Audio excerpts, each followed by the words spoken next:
আমাদের মেয়েদের স্বপ্ন পূরণ করার জন্য হলো টাকা ইনকাম করা অনেকটা দরকার। এদিকে আজকে নিজে বাজারে গিয়ে নিজের হাতে মুরগি কিনে আজকে বাসার সবাইকে রান্না করে খাওয়ালাম। আসসালামু আলাইকুম, সবাই কেমন আছেন? আলহামদুলিল্লাহ, আমিও ভালো আছি। এই তো সকাল সকাল ঘুম থেকে উঠে স্টার্ট হয়ে গেল কাজকর্ম।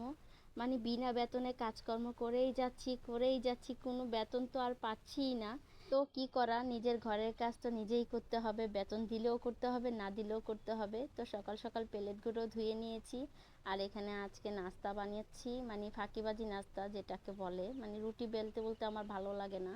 তো কিছু লতির তরকারি ছিল, এটা দিয়ে আজকে নাস্তাটা করে একটু বেরিয়ে পড়লাম ছেলেকে নিয়ে। ছোট ছেলের সাথেই বেরিয়ে হয়েছি, বড় ছেলে ঘুমাচ্ছে। তো ওকে রেখেই ওর আব্বুর কাছে এখন ছোট ছেলেকে নিয়ে হাঁটা স্টার্ট করলাম। একটু যাব মুরগির দোকানে, মানে সবজি তো আজকে রান্না করব না, তো সবজি আজকে লাগবে না, তো মুরগি ছিল না ফ্রিজে। তো মুরগি কিনতেই বের হয়ে গেলাম। আর এদিকে মুরগির দাম শুনে তো আমি পুরাই হতাশ, মানে এত দাম। সেদিনকার শুনছি অনেক কম দাম, মানে মুরগি নিয়েছে, আর আজকে এত দাম। তো বাসায় মুরগি কিনে চলে আসলাম। মুরগিটা আজকে মানে ড্রেসিং করাইছি, মানে সবসময় আব্বু হাতে ছুলে নিয়ে আসে আর চাইল পাল্টা করে নিয়ে আসে, মানে কেটে নিয়ে আসে। আজকে একদম আস্তা মুরগি নিয়ে আসছি, চামড়া সহকারে। তো এখানে ছেলের সাথে কতক্ষণ দুষ্টামি করলাম। ছেলে মুরগি দেখে মানে অনেকটাই মানে খেলাধুলা করতেছিল, বলে মুরগি বলে ওকে খামচি মারছে। তা আমি মুরগিকে বলতেছিলাম বব বব বব, ও বব বব বলতেছে, সবাই মাশাল্লাহ বলবেন।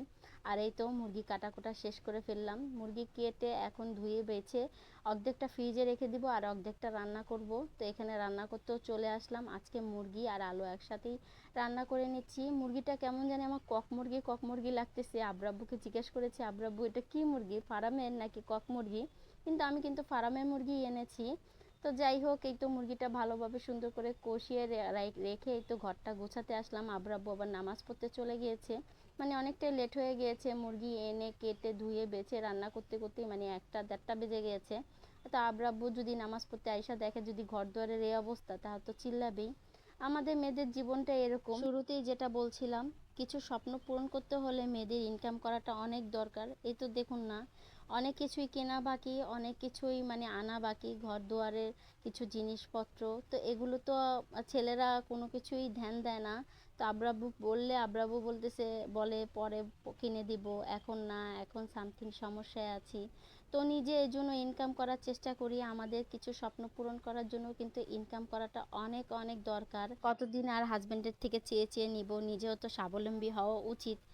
আসলে আমরা মেয়েরা যদি বাবা মাকে কিছু দিতে চাই, বা বোন বা আত্মীয় স্বজনকে কিছু দিতে চাই, দিতে পারি না, কারণ আমাদের যেহেতু ইনকাম নাই, সব হাজব্যান্ডের থেকে নিয়ে দিতে হয়। আর নিতে গেলে কত